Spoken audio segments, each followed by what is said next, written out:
Estou vendo que a sala já está enchendo. Olha, já temos umas carinhas e umas letrinhas aguardando a gente começar. Vamos esperar uns 3 minutinhos, no máximo, 2, 3 minutinhos. E em respeito a quem entrou pontual, a gente já inicia. Cláudia e Paloma. Daí eu já apresento vocês, daqui a uns 3 minutos.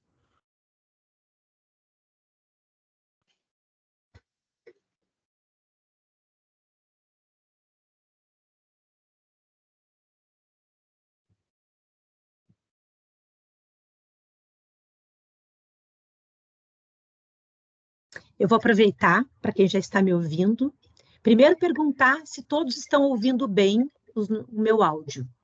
Aí vocês já podem usar o chat e a gente depois, durante a fala, que nós vamos iniciar daqui a pouco, do webinar, obrigada, Elô, pela resposta. Eu agradeço quem tiver interesse, quem quiser fazer perguntas, que eu vou reunir as perguntas para no final, nos últimos 20 minutos, a gente poder conversar um pouco com a Cláudia e com a Paloma a respeito de dúvidas, né, ou questionamentos que surjam dessa nossa conversa.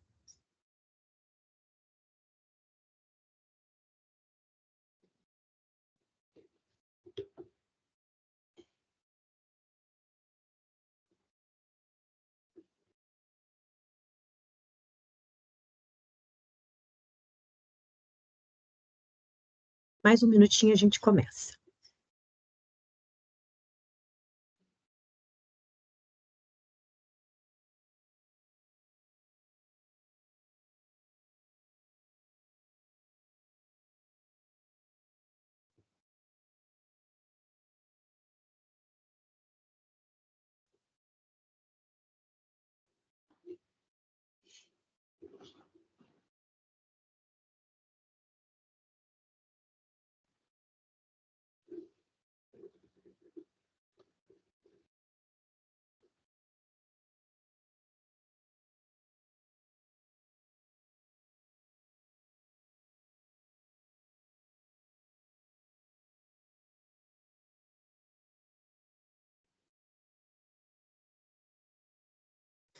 Bom, boa tarde para quem entrou agora. Vamos iniciar, então, a nossa live do Abril Azul. E eu convido a Paloma e a Cláudia para abrirem seus microfones. Só para deixar todo mundo na mesma página, hoje a gente está aqui reunido para falar de um assunto super importante, no início do mês de abril, onde é o mês de conscientização do autismo ou do transtorno do espectro autista. Hoje é o dia específico até que se comemora isso, mas a gente estende para o mês todo, e foi muito bom que a gente conseguiu reunir essas duas profissionais incríveis na tarde de hoje para a gente discutir, conversar um pouquinho sobre esse assunto que eu acho que interessa a todos. Nós não precisamos ser pais, mães, parentes de um autista para ter interesse sobre o tema, porque ele está presente nos nossos dia a dia de alguma forma. Então, vou começar já, para que a gente não fique prolongando muito, agradecendo já quem está participando e, mais uma vez, formalizando que vocês podem fazer perguntas, elas vão ser muito bem recebidas para que no final a gente procure responder a todos. E convidem quem vocês achar que possa se interessar, ainda dá tempo de entrar. Então, vamos lá. Como palestrantes hoje, eu tive a honra de receber um sim da Cláudia Zirbes, que é uma super profissional, ela é psicopedagoga, analista de comportamento, atua como consultoria, com consultoria e capacitação em transtorno de espectro autista. Preciso dizer que ela é mãe de 3 filhos maravilhosos, que a mais velha, inclusive, eu conheço porque é da idade da minha. Então, ela é mãe da Isadora, da Giovana e do Guilherme. Guilherme é um adolescente, porque tem 15 ou 16 anos, né, Cláudia? 16. E o Guilherme tem autismo. Então, acho que a Cláudia, além de ter... Depois ela vai contar um pouco da formação que ela fez. Ela é mãe de um autista, então ela tem uma propriedade também como mãe. E a Paloma Pedroso, que é psicóloga, especialista em análise do comportamento aplicada ao autismo, trabalha com a gente na TopMed, atende nossos pacientes pediátricos na psicologia, não somente os autistas, mas provavelmente grande parte deles sejam, né, Paulão? Então, eu queria deixar para vocês darem um alô aí para todo mundo. Cláudia, pode falar primeiro, conta um pouquinho da tua história lá em 2 minutinhos, para a gente já partir para as perguntas, que eu estou louca para fazer algumas perguntas para vocês. Bom, primeiramente, obrigada, Renata, por esse convite e uma boa tarde para todos aí que estão nos assistindo. Realmente é bem interessante poder fazer isso hoje, né? Nesse dia que é um dia especial, um dia que eu particularmente estou bastante emocionada. A gente se conhece há muito tempo, né, Renata? Por conta das nossas filhas de 25 anos, não sei se a Rafa já fez 25 também, mas já é uma jornada, né? E o meu interesse pelo autismo começou, de fato, pelo diagnóstico do meu filho. Eu sou formada em farmácia e bioquímica, eu era de uma outra área, né? E depois que as minhas duas filhas nasceram, eu tive um bom tempo, uns 7 anos de vida de propaganda de margarina, onde eu pintava, fui artista plástica, eu vendia meu trabalho nas galerias de arte. Então era uma vida muito tranquila, assim, eu tinha tempo com as minhas meninas e trabalhava numa coisa que eu amava, que era a arte, né? E aí chegou o Gui, terceiro filho, muito desejado, foi assim um fechamento, né? Nossa, veio um menino para nossa família, e quando ele tinha 1 ano e 9, ele teve a primeira suspeita de diagnóstico. E felizmente eu sempre fui uma pessoa que gostei muito de estudar, e eu pude me dar esse privilégio, né? Porque eu reconheço que foi um privilégio poder parar de fazer o que eu fazia e canalizar todo o meu processo criativo para algo tão complexo como o autismo.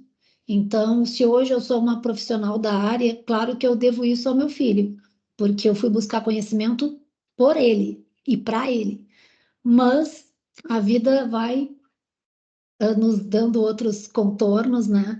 E felizmente hoje eu também posso ocupar esse espaço de ajudar outras famílias, ajudar outros profissionais também, que eu dou supervisão de casos, e trabalhar na educação continuada de professores, que também é uma parte bem importante. Se tiver tempo, acho que vale a pena também a gente falar um pouco sobre inclusão, tanto escolar quanto participação social, né, na sociedade.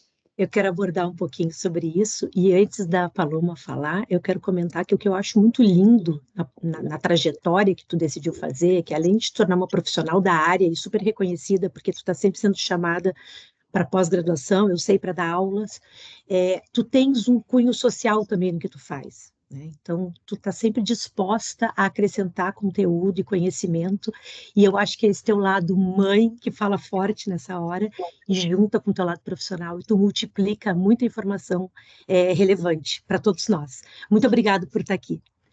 Paloma, e você? Olá, boa tarde, pessoal. É um prazer estar aqui hoje, né? Então, como a Renata disse, eu sou psicóloga, tenho uma especialização em análise do comportamento, né? Então, além dos atendimentos de telemedicina na TopMed, né? Eu sou aqui da cidade de Jundiaí, interior de São Paulo, tenho uma clínica especializada em autismo, né? E trabalho com intervenção precoce, né? Que hoje eu vejo que é a grande entrada, né?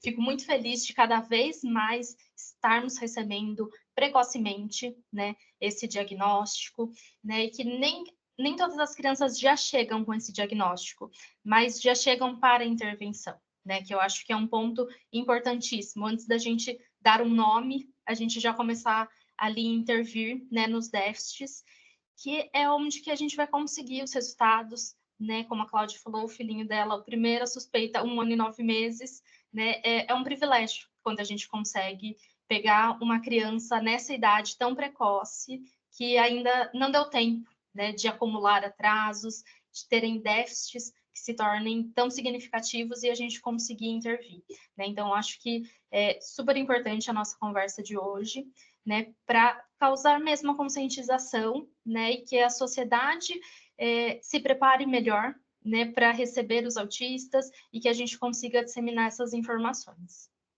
Obrigada, Paloma. E tu estava falando e eu pensei, já vou usar a tua fala e a tua apresentação para fazer uma primeira pergunta. Nessa primeira pergunta, eu separei algumas coisas que eu gostaria de discutir nesses momentos que a gente vai estar aqui conversando com todo mundo. Mas essa primeira eu não separei para quem eu ia fazer a pergunta. Então, vocês podem escolher quem vai responder. E tem a ver mesmo com a questão do diagnóstico. O diagnóstico precoce foi uma fala tua, e acho que a Cláudia trouxe isso muito bem, porque 1 ano e 9 meses é muito precoce. Ele é muito recente, pelo menos é o que eu acho. Vocês podem me dizer se faz sentido ou não. Então, eu queria que a gente falasse um pouco do diagnóstico, da importância do diagnóstico precoce. Eu sei que a gente poderia ficar falando 1 hora só sobre isso, então a gente tem que ser um pouco breve, porque eu quero fazer outras perguntas para vocês. E uma coisa muito importante que eu gostaria de entender melhor. Quando a gente fala de transtorno de espectro autista, a gente tem ouvido muito falar de graus. Que graus são esses? E esses graus são fixos ou eles mudam? Então, eu fiz muitas perguntas, mas é tudo para entender como acontece essa descoberta. Tá bom. Escolham então, quem vai falar primeiro. Daí, Cláudia, você vai me interrompendo, tá? Para complementar. O diagnóstico precoce, né? Então, a gente vem cada vez mais conseguindo esse diagnóstico precoce, sim, né? Antigamente era mais difícil a gente fechar um diagnóstico ali precocemente, né? E eu acredito que isso está muito vinculado à conscientização, né? Hoje nós temos muito mais informações e as pessoas conseguem perceber os sinais de autismo mais cedo e procurarem ajuda. Então, a gente está, assim, tendo essa questão mais precoce, né? Então, a gente consegue observar e intervir mais cedo. Eu vou falar, assim, bem brevemente de cada pergunta, daí depois, se for ficando vago, vocês vão me interrompendo e a gente vai complementando, né? Então, dentro do transtorno do espectro do autismo, né? Você perguntou sobre os graus, né? Então, hoje a gente tem, sim, né, essa nomenclatura de graus de autismo, né, que querem muito mais dizer sobre o suporte que a criança necessita, né? Então, assim, não está ligado a graus, né, cognitivos de desempenho da criança, é quanto suporte essa criança precisa para ela desenvolver ali a sua autonomia, né? Então, crianças não verbais que necessitam dessa questão de comunicação, elas são enquadradas num grau 3, né? Então, a gente tem 3 graus, né? Eu acho que é importante falar isso também, né? O grau 1, grau 2 e grau 3. Grau 1, que precisa de pouco suporte, grau 2, moderado, e grau 3, né, severo, vamos dizer assim, não é mais a nomenclatura severa, né? É grave. Então, a gente a criança, conforme ela vai fazendo a intervenção, esse grau não é fixo, né? Então, a criança, né, quando ela chega menorzinha, né, para a gente, o diagnóstico vai estar ali no grau 2 e grau 3, porque ela ainda tem uma questão de comunicação, né? Então, ela precisa de mais suportes para ela se desenvolver no meio, né? E conforme essa criança vai intervindo e vai vindo, né, o desenvolvimento, a aquisição de habilidades, então a gente vai andando nesse nível de suporte. Cláudia, vamos lá, quais são as contribuições? Eu concordo plenamente, né, com a Paloma. Acho que a gente tem que olhar para esses níveis não como uma coisa estanque, e sim algo que pode se mover, né? Semana passada, eu atendi um caso que foi justamente o contrário. Era um rapaz de 20 anos que depois da pandemia teve uma regressão muito grande, com um impacto psicológico muito grande, com sintomatologia associada. Então, ele que foi a vida inteira um nível 1, ele estava sem conseguir fazer funções básicas do dia a dia, tomar banho, se alimentar, né? Então, isso teve um impacto muito grande na família. Então, é importante a gente saber que isso vale para os dois lados, né? E mais importante porque às vezes os pais vêm com essa inquietação, né? Tá, mas qual o nível de autismo do meu filho? Eles querem, né, esse número. E eu acho que mais importante, às vezes me perguntam, e o Gui?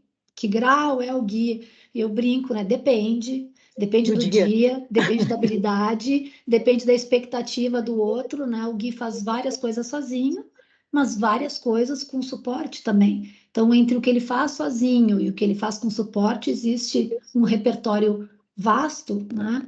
E eu não me prendo muito sobre isso, sobre níveis, né?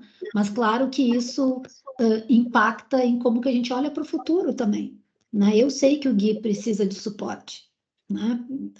De longo prazo, né? Ele tem 16 anos, ele tem necessidades que são bastante evidentes comparando com os pares de 16 anos, porque daí tu vai tendo o parâmetro da idade, né? Mas isso não, às vezes tu vai falar de linguagem, né? Como ela disse, o nível é sob suporte. Se tu olha para repertório de comportamentos interferentes, ou se tu olha para a qualidade da linguagem, tu vai ter um mosaico que é muito difícil tu enquadrar alguém 100% num número, né? Eu vejo assim muito mais essas nuances. Eu acho muito importante o que vocês disseram aqui sobre essa noção clara para vocês duas de que o diagnóstico precoce tem muita relação com toda essa divulgação e com toda, né, as falas que estão sendo feitas, porque isso só fortalece mais esse nosso momento aqui hoje. Mais pessoas hoje estão ouvindo, mais pessoas poderão ajudar e serem multiplicadores de informação que levarão crianças cada vez menores a buscarem acesso antes. Isso é muito interessante. Eu tenho uma experiência pessoal onde eu colaborei, contribuí com amigos que tinham um filho pequeno, a buscarem o diagnóstico, buscarem essa informação, porque eles sozinhos não estavam... E eu acho que isso tem também muito nos pais, que agora eu vou entrar na segunda pergunta, que tem a ver com o entorno. Eu acho que é muito importante, aqui eu quero falar muito iniciar a fala muito com a Cláudia, porque ouvindo e lendo o que a Cláudia preconiza sobre tudo isso, ela tem uma fala que me interessa muito, que é a questão do quanto é importante o empoderamento parental e familiar. Porque eu acho que é daí que vai a ajuda para a criança que está precisando de ajuda. Se os pais não tiverem essa capacidade, eu imagino isso. Então, assim, Cláudia, o que significa esse empoderamento? Onde é que isso aí entra no contexto do diagnóstico e da continuidade depois? O empoderamento, ele é um termo que vem das ciências sociais, né? Que é sobre ganhar conhecimento para superar situações desafiadoras, né? E a gente leva isso para o contexto da parentalidade. E, na verdade, nem eu, nem a Paloma, nem tu, Renato, não sei se a Paloma já é mãe, mas eu e tu, eu sei que somos, a gente não fez faculdade para ser mãe, né? Não fizemos, nós não estudamos para isso. E foi difícil, né? Foi difícil maternar os nossos filhos típicos. Então, isso é ainda mais desafiador quando tu tem um filho que o desenvolvimento está tomando um outro rumo, né? Nós não somos ensinados sobre isso. E a gente depende muito da quantidade e da qualidade de serviços para nos ajudar nesse processo, né? De ganhar esse empoderamento. Então, hoje eu também sou analista do comportamento, hoje a gente está falando, tem como a ciência ABA, por ser uma ciência, tem uma série de dimensões que são importantes. Hoje a gente está falando de uma 8ª dimensão, além das 7 bem estabelecidas, que é a dimensão da compaixão. E no meu entendimento, essa compaixão, ela começa estendendo a mão para essa família, ouvindo esses pais. Não adianta eu ter um protocolo lindo para preencher, com todo o checklist do que a criança faz e do que ela não faz, do que está em déficit, e criar um programa maravilhoso de intervenção, e não ouvir qual é o pior momento do dia para essa família. O que realmente é importante para eles, né? O que eles mais gostariam de ver aquela criança com, sei lá, com mais autonomia, né? Então, a gente precisa de profissionais que consigam olhar essa família e promover uma intervenção centrada nela, né? Como parte. A gente pode falar muito de intervenções que, assim, eu chamo o pai para entrar na minha sessão. E esse pai, essa mãe, eles acabam tendo algum tipo de participação. Mas eu digo que tem que ir além disso, além dessa entrada para observar como que eu brinco, né? É realmente transformar esses pais em coterapeutas, no sentido mais amplo da palavra, né?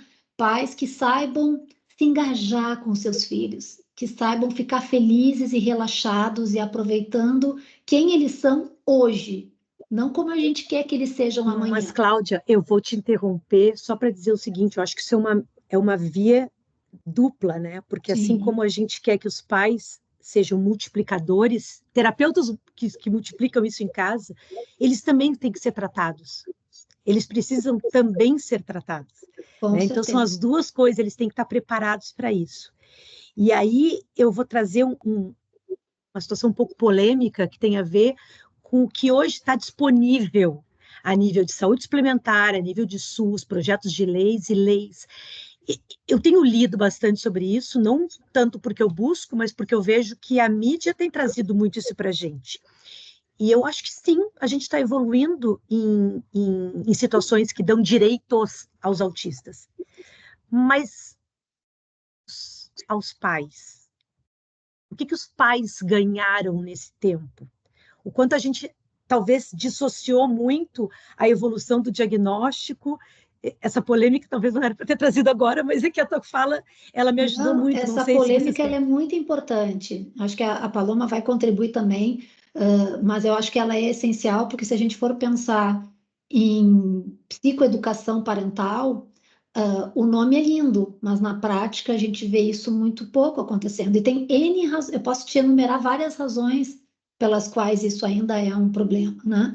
Às vezes os próprios pais, eles não estão, eles não se enxergam como agentes de transformação. Eles acham que os filhos precisam de mais horas de terapia e que eles não são capazes de ensinar habilidades importantes para os filhos. Então, é um trabalho de realmente mostrar o poder dos pais, que sim, eles podem, e isso, assim como tem o espectro do autismo, vai ter o espectro dos pais e vai ter o espectro dos terapeutas.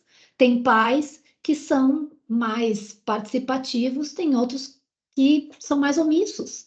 Tem terapeutas que são mais agregadores e tem outros que são controladores.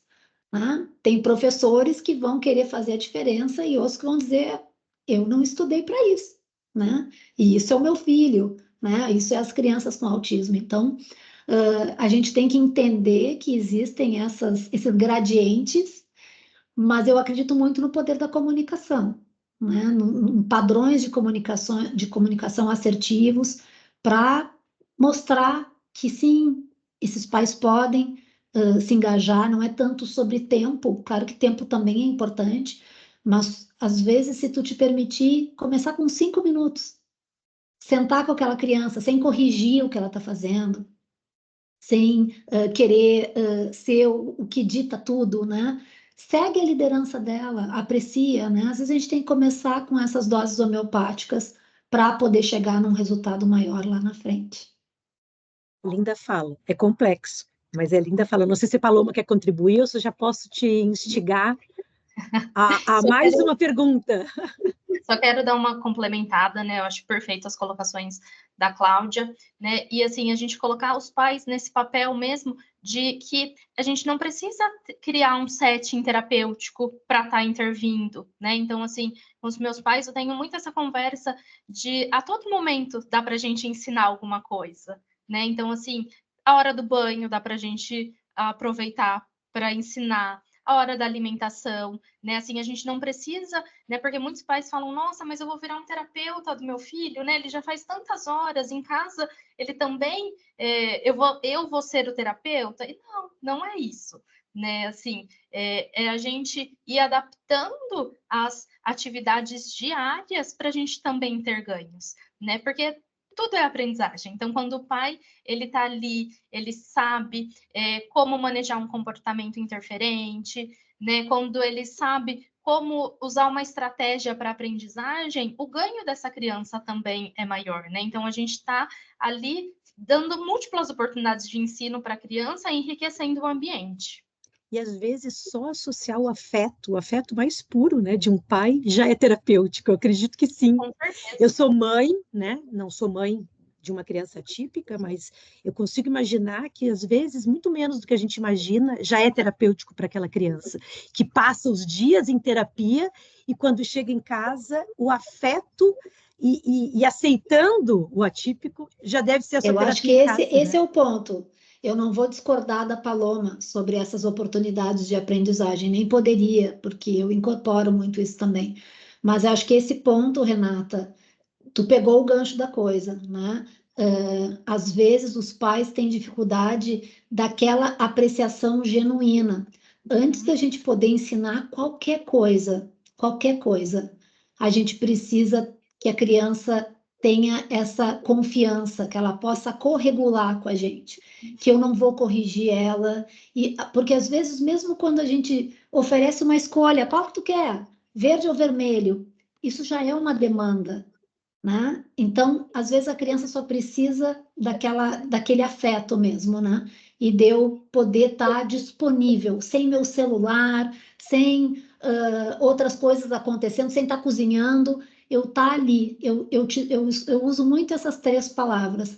Eu te vejo, eu te escuto e eu te entendo, sabe? É sobre isso. É fazer com que as nossas crianças se sintam aceitas, seguras e competentes. Se eu ficar corrigindo ela o tempo inteiro, ela não vai experimentar competência. Se eu ficar o tempo inteiro ensinando, é como se eu não aceitasse quem ela é, né? E isso tudo pode gerar esse sentimento também de insegurança. Então, antes da gente se tornar esses pais habilidosos de ensinar coisas no dia a dia, que é mega importante, a gente tem que ter o relacionamento. O relacionamento. E o relacionamento não começa com cobrança, ele começa com confiança. Essa é a minha forma de ver. Eu gostaria de ter sabido disso quando o Gui era pequeno, porque eu cheguei como uma máquina, um trator passando por cima e querendo ensinar tudo, né? Quanto mais eu aprendia, mais eu queria ensinar. E eu tive que resgatar para restabelecer um relacionamento com ele, porque eu não sabia disso. Eu até aproveito, não vou deixar para fazer isso no final, porque eu posso esquecer, eu não sou muito adepta a protocolos. A Cláudia tem um Instagram muito ativo e é aberto, né, Cláudia? E ela usa esse Instagram tanto para ministrar conhecimento, multiplicar conhecimento, mas o que eu também acho muito admirável, é aí que vem aquela que eu te falei desse teu cunho social, tu não te priva de filmar o teu filho e de fazer comentários sobre o que tu filma, para que as pessoas sintam que aquilo ali é o normal do Gui. Ele é assim, e tá tudo bem. Eu acho lindo ver aquelas tuas filmagens, porque, por exemplo, eu vi uma que o Guilherme estava na praia, e ela sentada na areia e o Guilherme na água.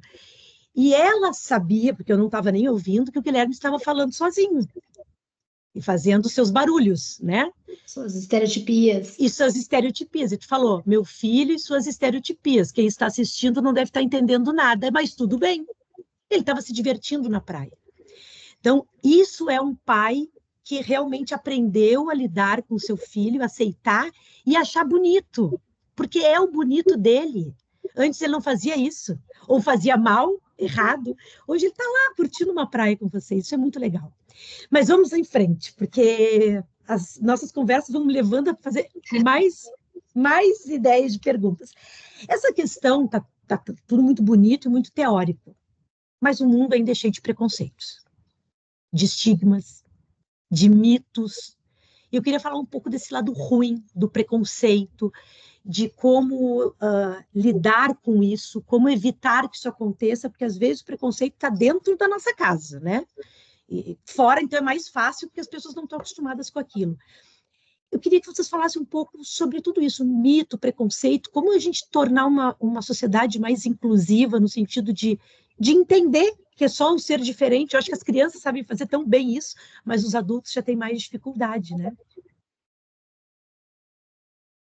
Podem escolher, às vezes eu não gosto de... Aqui eu acho que a Paloma podia começar. Pode começar, Paloma.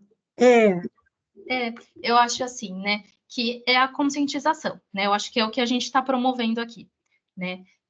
A gente fala muito hoje de capacitismo, né? E as pessoas, elas são capacitistas sem perceber, né? Por falta de conhecimento, né? Algumas vezes não, né? Mas na maioria das vezes sim, né? Então, eu trabalho muito com criança, né? Meu público-alvo ali é criança. E quando a gente vai para dentro de uma escola, por exemplo, fazer essa observação dessas crianças, é o que a Renata falou, a criança ela consegue lidar tão bem com aquilo, sabe, assim, de você explicar, né? Então as crianças falam, ai, tia, por que ele faz desse jeito? Tia, por que ele grita? E as crianças, você explicando para ela, ai, é uma forma que ele tem para ficar bem, né? Ele tá um pouquinho nervoso, ele precisa do tempo, e elas entendem e respeitam, né? Então, eu acho que a gente tem que olhar muito para as nossas crianças e verem como que elas veem isso como uma naturalidade,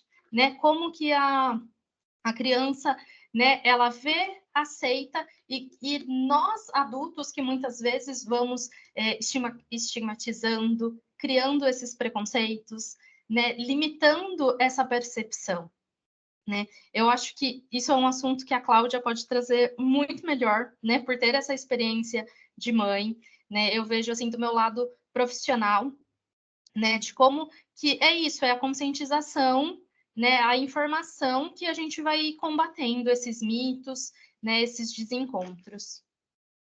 Bom, eu acho que eu já poderia ter escrito um livro, só a minha vida com autismo, perrengues e vivências.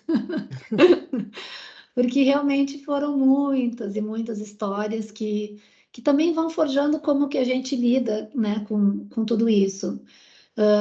Hoje, talvez pelo Gui já ser um adolescente e a coisa muda, né, ao longo do tempo, o Gui é evidentemente autista, mas ele não é mais uma criança pequenininha, né? Ele tem 1,86 m de altura, então ele chama atenção, ele fala alto muitas vezes, né? E eu me lembrei do Ricardo, que viralizou nas redes sociais, que é um autista do Rio de Janeiro, e que a mãe também posta muitos vídeos do Ricardo. E Ricardo virou uma celebridade. Eu acho assim, que coisa boa poder mostrar isso e mostrar que essas pessoas elas estão aí, estão fazendo parte dessa neurodiversidade, né? Esse conceito neurodiverso, ele nasce da própria voz dos autistas, né? Talvez o Gui não tenha uma voz ainda para falar do orgulho autista, mas os autistas que têm uma linguagem mais elaborada, eles falam sobre isso. Eles falam, e inclusive hoje a intervenção caminha também para uma linha mais afirmativa da neurodivergência. Né? Até que ponto a gente muda comportamentos que fazem parte da experiência de ser autista, né? Como a chuvinha do meu filho, né? Por que eu vou tirar isso dele? Porque eu não quero que os outros olhem? Porque eu não quero que os outros julguem, né? Então, acho que a gente vem transformando esse mundo cruel, esse mundo ruim, através dos próprios autistas, né? E claro que no momento que eu exponho o Gui, eu também preciso do assentimento dele, né?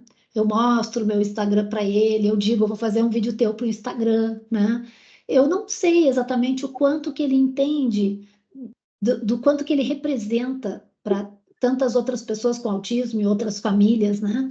Mas nem por isso eu deixo de perguntar e de mostrar para ele, né? E eu acho que isso vai fazendo também ressignificar o autismo dele na minha vida, né? O que isso de fato representa, né? Que caminhos que eu fui tomando por conta disso. Então, saber que a gente tem um poder transformador na sociedade, mesmo que comece com pequenas ações, é algo muito grandioso, né? Eu vou aproveitar esse gancho que a gente está falando de preconceitos e como a gente lida com tudo isso, porque existe um papel que foi falado já por vocês da educação, papel super importante, e que eu também considero ele recente. Até pouco tempo atrás, as crianças com autismo não tinham sequer direito de ter professoras acompanhando individualmente eles. Isso é uma coisa que aconteceu, acho que nos últimos 10 anos, vocês me corrijam, mas não mais do que 15, provavelmente. Então, assim, como é que vocês viram a evolução disso? Quanto hoje as escolas contribuem e o quanto elas ainda precisam ser melhor preparadas para tudo isso? Porque eu acho que também tem todos esses lados, mas é o ambiente onde essas crianças estão constituindo a sua educação, né? A sua primeira educação, pelo menos. Não sei se Cláudia quer falar primeiro, já que já estava na fala. Pode ser. Eu acho que quando bom, tu falou dos anos, né? O autismo ganhou o status de deficiência em 2012. Até 2012 ele estava no limbo, era nada. Então, Né? é pouco Então, mais no de 10 momento, anos mesmo. com a Lei Berenice-Piana, ele entrou nesse status de deficiência e nessa esteira de conquistas dessa luta histórica de pessoas com deficiência, que vieram muito antes, né? Mas a gente ainda tem, principalmente quando olhamos para a deficiência, a gente pode pensar sobre o ambiente deficiente e sobre a pessoa com deficiência. Se eu penso em deficiência visual, deficiência auditiva, deficiência física, eu facilmente consigo identificar quais são as barreiras do ambiente para eu poder mudar e prover com adaptações, acomodações, para dar acessibilidade, né? Seja na escola, seja na comunidade, em qualquer lugar. Quando a gente vai para a esfera do autismo, isso já não está mais tão claro. Nós não conseguimos identificar que barreiras do ambiente são essas. Então, qual é o nosso comportamento mais natural? A gente coloca a culpa no autismo, na criança, e tenta fazer com que ela se adeque àquele ambiente deficiente para ela, porque é um ambiente deficiente, um ambiente que pode ter uma sobrecarga sensorial muito grande, e aí a gente não está nem falando somente de um problema da inclusão, é um problema da educação. Onde é que está escrito que é bom ter 25, 30, 40, 45 pessoas dentro de uma sala de aula com um educador, né? A própria liberdade de crianças gritarem, né, durante a aula, levantarem, encostarem umas nas aí outras. A gente pode ali. fazer assim, ó, ficar o dia inteiro aqui falando, porque o meu chão é muito sobre inclusão também, né? Sobre inclusão escolar. Mas a gente enfrenta esse desafio enorme de fazer as pessoas sequer olharem para esse ambiente deficiente, reconhecer que nós, adultos, compomos esse ambiente. E cabe a nós, adultos responsáveis, promover mudanças na direção de apoios, recursos, estratégias que garantam o acesso e a permanência dessas pessoas, né? Então, se a gente fala de escola, garantir o acesso, a lei garantiu, né? Tu não pode negar matrícula, mas não é só sobre o acesso, é sobre permanência, sobre participação, sobre pertencimento, sobre aprendizagem. Eu não vou só para a escola para socializar, preciso aprender também, né? Então, a gente tem muitas lacunas, mas nós vemos escolas tentando, né, buscar capacitação. A Paloma, pelo que eu entendi, também atua nessa área, então a gente trabalha com essa educação continuada de professores, mas é algo que precisaria mudar a nível de graduação e a nível de macrosistema, né? Porque a gente está falando do macrosistema, que são as políticas, que hoje a gente tem várias leis. A lei mais importante é a leitura, porque tu tem que ler as leis que tem para garantir, né? Porque lei a gente já tem um monte, né? Temos o mesosistema, que são as instituições, e temos o micro, que é eu, a Paloma, tu, as pessoas que estão ouvindo, os professores, as pessoas com autismo, e as grandes transformações, elas partem desse micro, dessa unidade, né? Capaz de reverberar aí nas mudanças. Que todos que estão aqui ouçam essa fala, que eu acho que talvez seja a fala mais importante da tarde, o quanto cada um de nós tem importância em melhorar essa situação, em multiplicar momentos bons, e não ser preconceituoso, mesmo de forma sem querer, né, não proposital, mas cuidar para que realmente a gente conviva, todo mundo com as suas atipias, porque nós também temos as nossas, né? Todos nós temos. Paloma, contribui aí, fala um pouco mais da parte terapêutica, que eu acho que é bem a tua área. Tu deve fazer um trabalho bem multidisciplinar, né, com outros profissionais. Isso, né? Então, nesse ponto, assim, de inclusão, né? Então, e das práticas interventivas também, né? Então, como a Cláudia já citou antes, né? A análise do comportamento aplicada hoje é a ciência que tem mais evidência científica, né, de eficácia para o tratamento, né, e o quanto é importante esse trabalho de psicoeducação para todos os profissionais, né? Então, assim, dentro da escola, esses profissionais, eles precisam conhecer esses conceitos, eles precisam, e isso não serve só para criança com autismo, né? São estratégias que a gente usa para todas as crianças, para aprendizagem no geral, para essa criança ficar mais motivada, mais engajada, né? E aquilo ser um ambiente mais prazeroso de aprendizagem, né? Então, acho que é um papel, assim, muito do profissional sair dessa caixinha mesmo, né? Então, assim, eu, no contexto clínico, eu tenho contato com fonos, com TOs, né? Com outras áreas de intervenção, que eles também precisam saber dessa ciência, né? É um trabalho todo de equipe, né? Hoje, eu não consigo mais, eu, assim, como psicóloga mesmo, eu tenho que saber das questões sensoriais, né? Eu tenho que saber das questões de comunicação. Hoje mesmo eu estava fazendo orientação com uma mãe de uma criança que tem uma seletividade alimentar imensa e ela tem uma aversão à comida, né? E a gente foi fazer uma reunião com a escola, né? E essa criança, ela não fica sentada na mesa com os outros alunos, né? Porque é tão aversivo para ela ver aquele alimento que ela não dá conta de permanecer ali sentada. Então, se eu, como psicóloga, não tenho esse olhar para essa questão sensorial também, eu ia propor uma estratégia de manejo de ambiente para essa criança sentar. E eu poderia causar uma aversão, um agravamento do quadro muito maior, né? Porque é além, é as barreiras que a Cláudia falou. Cada criança, né? Cada autista é um autista. Então, não tem como a gente enquadrar e falar, olha, são essas as barreiras, né? Porque tem criança que não vai ter tanto impacto na questão sensorial, que ele vai conseguir ali se regular dentro do que tem disponível mesmo. Tem criança que não, que o barulho, né, da professora escrevendo na lousa já é um incômodo, né, para ele. Então, esse trabalho de psicoeducação é fundamental também para esses profissionais, para que a gente possa proporcionar essa inclusão, né? Então, vai muito além do estar dentro da sala de aula, né? Cláudia, eu posso te usar como mãe? Tu tens um filho adolescente, são 16, quase 16 anos, né, lidando com 16. uma criança. Não, quase 16, porque ele não teve o diagnóstico quando nasceu, mas quase 16 lidando com um filho autista. Ele deve ter tido vários momentos e tu deve ter tido muitas vitórias. Eu queria que tu contasse uma ou duas vitórias, porque eu lembrei agora com essa questão do barulho. Eu acho que o Gui tinha problema com barulho quando pequeno, com sons. O Gui Mas eu só teve... lembrei disso, assim, eu queria que tu desse dois exemplos de conquistas que a terapêutica, né, que a terapia colaborou, que vocês conseguiram vencer na história do Guilherme. Tá.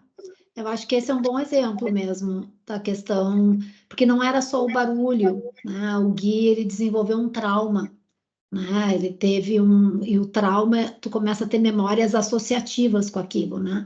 Ele já tinha medo de trovão, rojão, tudo que era estouro, assim, súbito. Explosivo. E teve um Réveillon, que a gente estava em Santa Catarina, e já no dia 30 começou rojão aqui, rojão ali, ele começou a ficar super ansioso. E no dia 31 a gente foi para uma outra praia e achamos que ia ser mais calma. E quando ele estava no mar, que é a coisa que ele mais ama na vida, é o mar, né? Ele até gostava de brincar um pouco na areia, o único lugar que ele não brincava na areia era na praia. Ele brincava com areia em outros lugares, na praia tinha o mar, então ele passava reto pela areia. E aí estourou um rojão quando ele estava dentro do mar. Ele saiu do mar imediatamente com a mão no ouvido, ele passou o resto do dia com a mão no ouvido, ele não tirou para comer, para tomar banho, foi uma coisa horrível, assim, muito, muito intensa. Ele não acordou à meia-noite, porque ele sucumbiu mesmo, mas no outro dia de manhã a gente foi embora, dia 1º. E eu tinha recém colocado piscina em casa. Cheguei em casa, para minha surpresa, ele não queria ir para a piscina. Ele começou a ter medo de ir para a rua, medo de água. Aí depois, para ajudar, teve um temporal aqui em Porto Alegre que destruiu, isso foi em 2016, destruiu metade da cidade. Ele começou a ter medo de chuva, medo de nuvem. Então ele começou a ficar muito limitado, muito limitado. E eu que, assim, eu normalmente, ele já estava com 2016, já estava com 9 anos, né?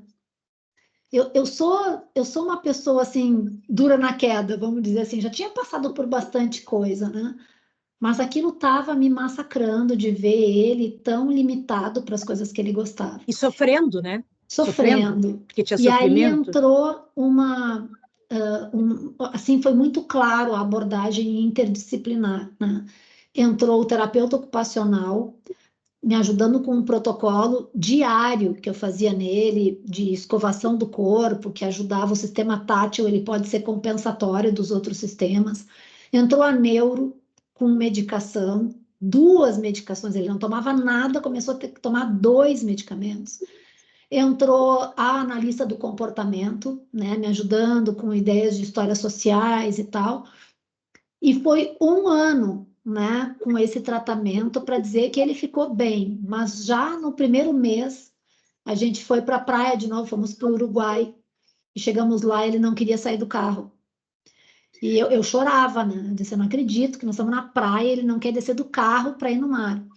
E dele protocolo, e dele remédio, e dele tudo fazendo, tudo possível, né? Até lá pelo 4º dia, o Gustavo, meu marido, em vez de ir para a praia de manhã, saiu para caminhar com ele, foi de tarde. E aí, daqui a pouco, ele me manda foto do Gui mergulhando, né? E eu, como assim? Festejamos no outro dia, pegamos as tralhas, fomos para a praia de manhã, não quis entrar. Ele só entrava à tarde, porque o rojão havia estourado no turno da manhã. Demorou para a gente juntar as peças, né? Hoje, ele entra no mar em qualquer hora e tal, mas quando ele vai lá na praia onde estourou o rojão, isso fazem já, né, 6 anos, ele sempre fala o rojão, o foguete, né? E eu digo, não, não é Réveillon, dificilmente vai estourar algum rojão aqui, né? Se qualquer coisa Olha acontecer, que se a gente sentir, a gente vai interessante, embora. dificilmente, porque tu é sincera, tu não Sim, promete não, nada não posso que não prometer esteja uma no... coisa. Sabe que os loucos dos rojão estão soltos, né? É. Uma história muito legal. A ideia seria a gente terminar essa nossa fala em uns 20 minutos para que pessoas pudessem fazer perguntas para vocês. Eu já estou vendo que tem uma pergunta. Eu gostaria muito de convidar vocês a fazerem mais perguntas. Eu já vou ler a primeira. Eu só queria que a gente deixasse uma mensagem final, assim, 1 minutinho, 30 segundos de cada uma. Alguma ideia, alguma dica que vocês queiram dar? Como é que a gente pode melhorar esses diálogos?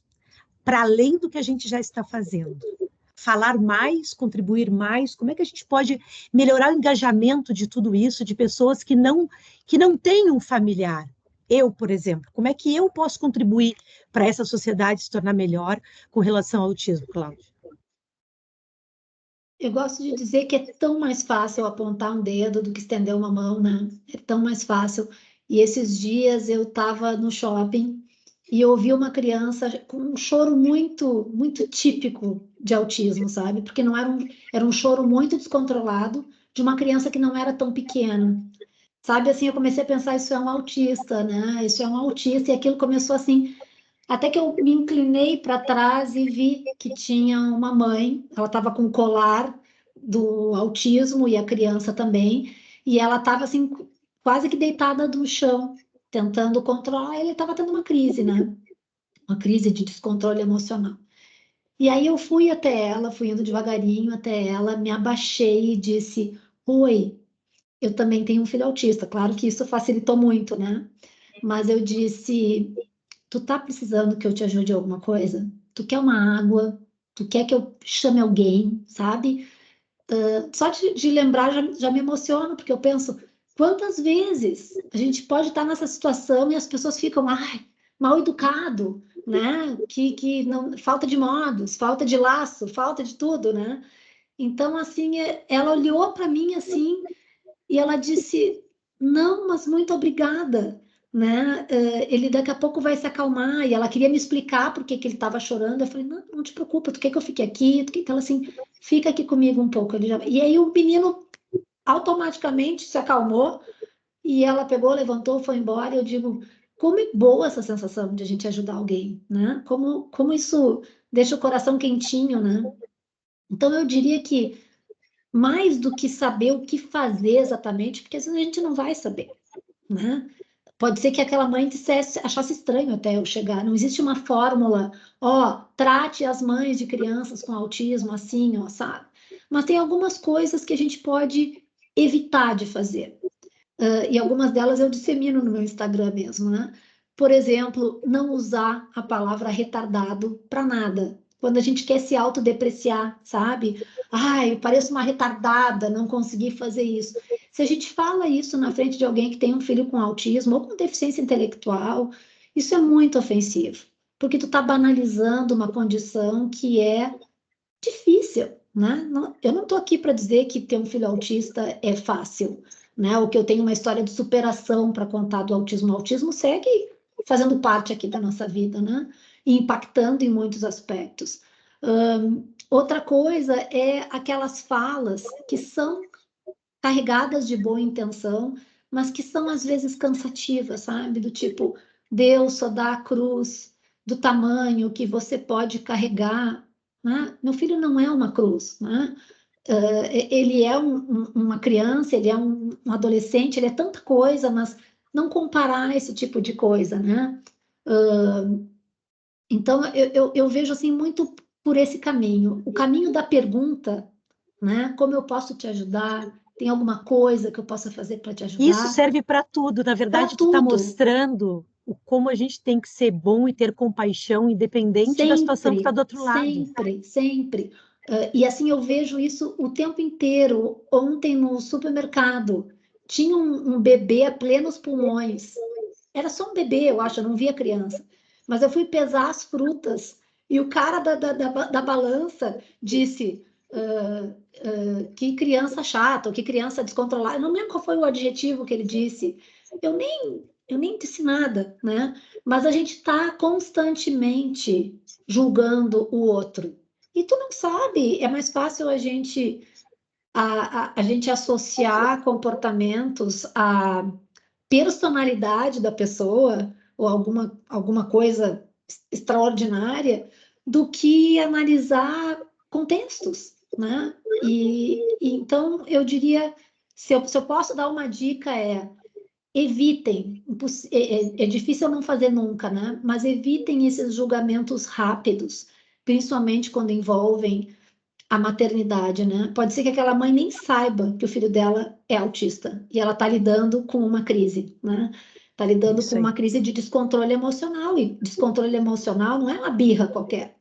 A criança perde o controle sobre o corpo dela, né? Não adianta tu tentar ser razoável, falar palavras que se rompeu aquela linha, vai demorar um tempo até ela restabelecer um estado de calma, né?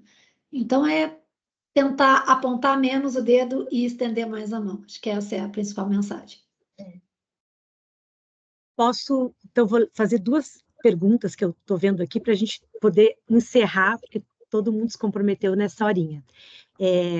O Alex fez a seguinte pergunta: gostaria de saber qual a opinião de vocês sobre famosos estarem disseminando muito esta causa.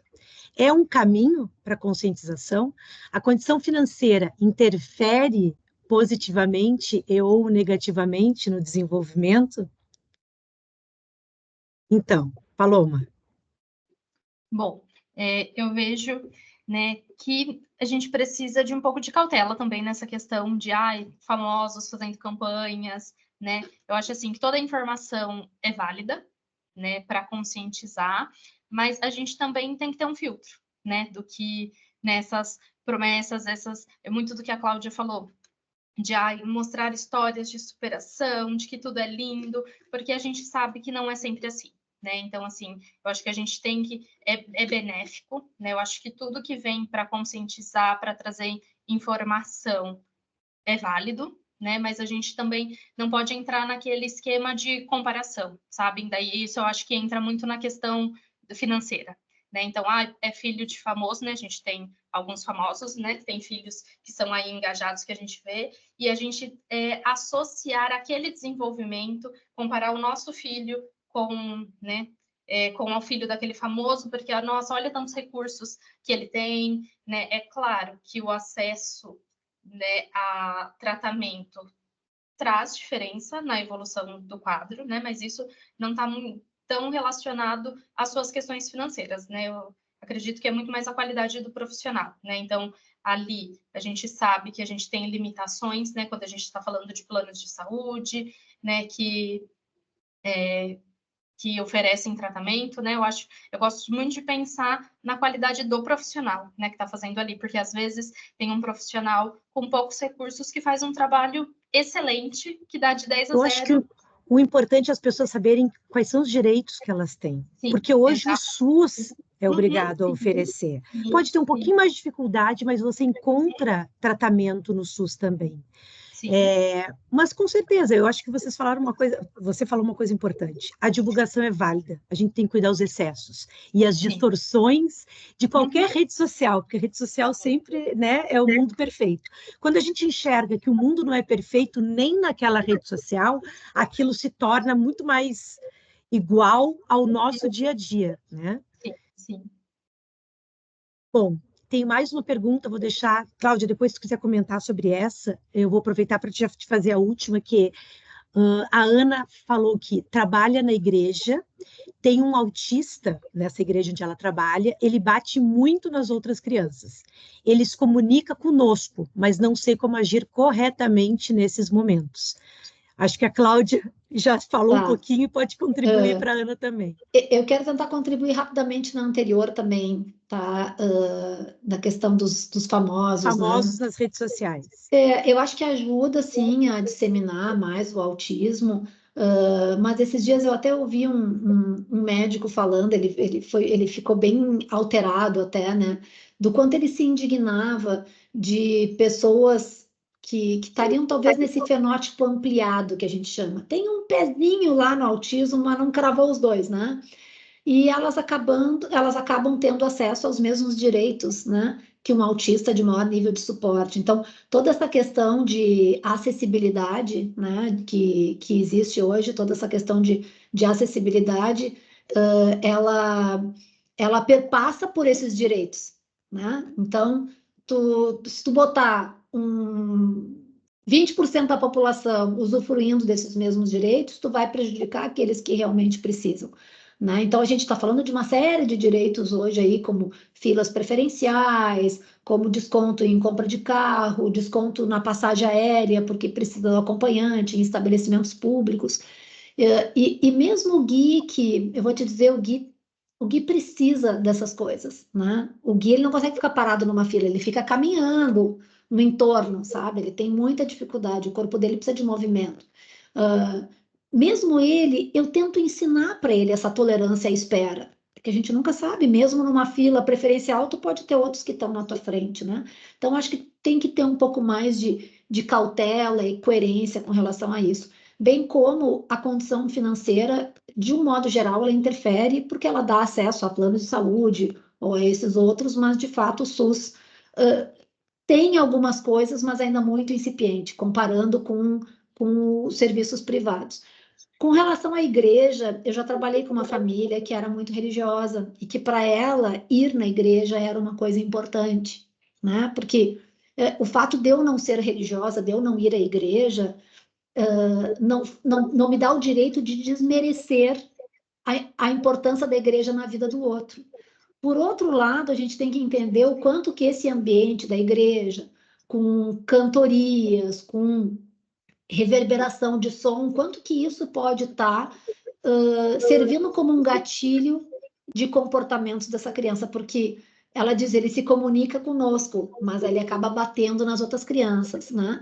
Então, a gente teria que entender o porquê, né? Qual a função desse comportamento dele bater nos outros. Ele bate, daí ele sai, esse comportamento está sendo reforçado porque ele consegue sair desse ambiente que está de alguma forma aversivo para ele, então bater no outro é uma forma dele se livrar desse ambiente. Então, para poder ajudar a Ana, a gente teria que entender um pouquinho melhor esse contexto dessas contingências que a gente chama, né, do que estava acontecendo, do momento, né, o que ele faz exatamente, qual a consequência disso, para poder mexer nessas variáveis.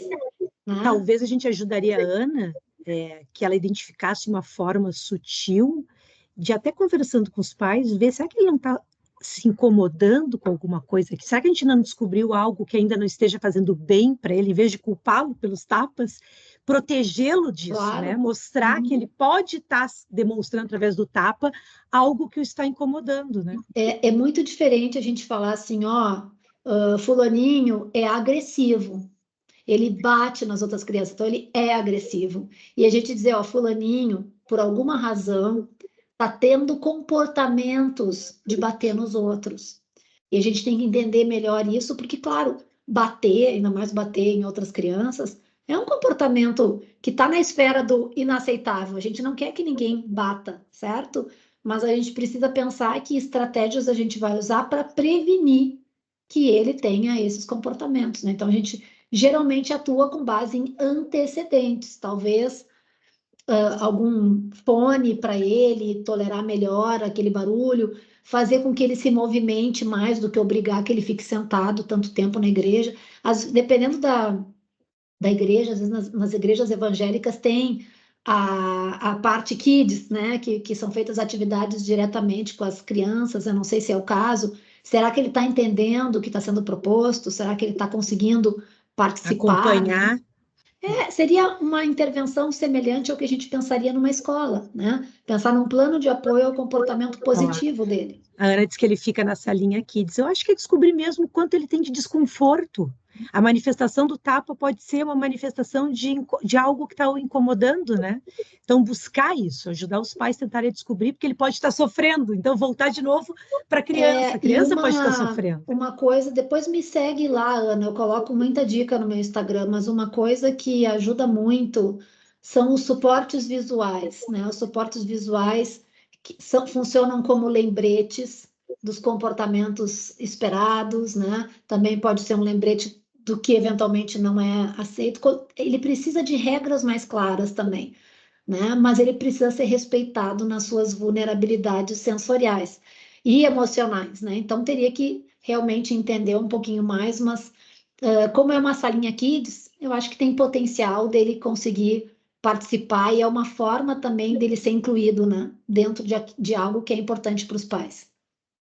Eu mesma passando aqui no chat a rede social da Cláudia, que é @CláudiaZirbes, né, Cláudia? Cláudia _ Zirbes.